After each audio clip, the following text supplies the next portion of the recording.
Hey guys, welcome to another episode on my channel. You know that Visual Studio Code turned into standard for this line of work, and that's not for no reason. Visual Studio Code is a great tool, but this what I want to show you today. It's maybe equally powerful, if not better. Honestly, if you are looking for Visual Studio Code alternative, Z might be the best choice for you. It's elegant, fast, easy to use, easy to navigate, and you can easily set up AI code helpers from various sources. Well, at first glance you can see that interface is quite simple, so nothing special. These lines of commands are standard. In top left corner, if you check project name, you can search through the project.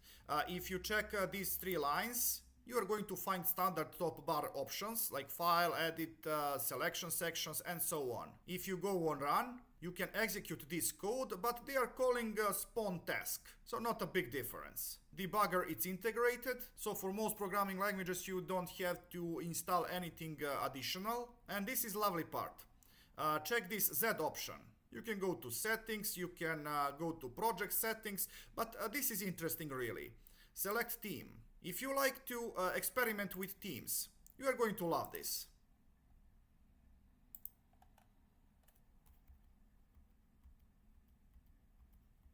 Tons of different options. Let's go with Dracula. That's not the only thing. Let's go with select icon themes. We can change icon themes into something like this. And if you want to install more of these themes, go to extensions. Then select icon themes or themes. In here you are going to find a bunch of different themes for your likings. Now, if your programming language it's not supported by default, you are going to find extension in here. You can find MCP servers, agent servers, and a lot more. I'm going to close this. You can operate with this docking side. So by default, Project Explorer is selected.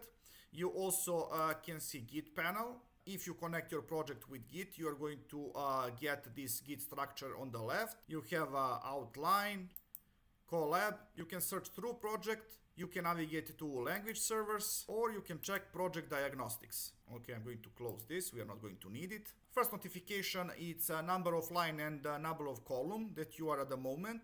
Environment. You can create a virtual environment, or you can use global. Then you can select a language that you are using at the moment. And if you create an account with Z, you can use this edit prediction. And now check out these three. These three are really interesting. First we have terminal, then we have debugger, and finally agent panel. As you can see, I have already connected my agent. And in order to add your own agent, that is very simple. So just click on these three dots and go to settings. And from here you can see that you can add various agents. Not only agents, you can add MCP servers that you are going to use. You can easily add Claude or Codex or Gemini and bunch of others as LLM providers. But as you can see, I'm using my local Ollama model. And my Ollama is installed on one of my machines. Let me show you. So the only thing that you should do in order to connect your local Ollama model is to provide path where your Ollama model is running. So IP address of my machine that I'm running Ollama on, it's 192.168.0.39. And 1144, it's default port for Ollama. We don't need any API for this. You can see status is connected. I'm going to refresh this. Everything is well. I already have one thread started, so I'm not going to create another. Next thing that you should do is to select model that you are going to use. And here you can see that I have three models installed on my machine: Granite 4, Qwen 3, and Qwen 2.5 coder. This model works great. It's lightweight, but still it's awesome. And now it can work in three different modes: write, ask, and minimal. I'm using it usually with ask. It works fine. Another two things to mention, these two icons in here. If you want to create any context for some subject to be followed, you are going to create it by providing @, and then there's some file that you are working on. Some symbol or maybe entire thread can be considered as context. I am just going to name it con1, and I'm going to ask my model to write some code for me.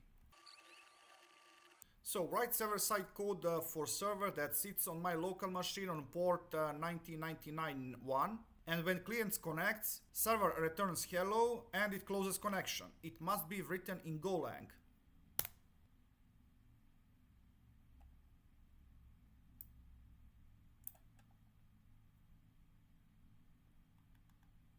Okay.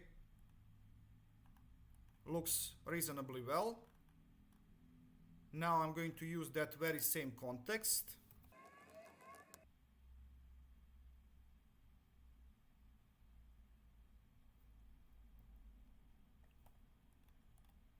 So that's all for this episode, guys. I truly hope that you like this code editor, and as I said, as developer to developer, if you for some reason want to move away from Visual Studio Code, this is definitely the best option for you. And at the end, please like and subscribe, and see ya!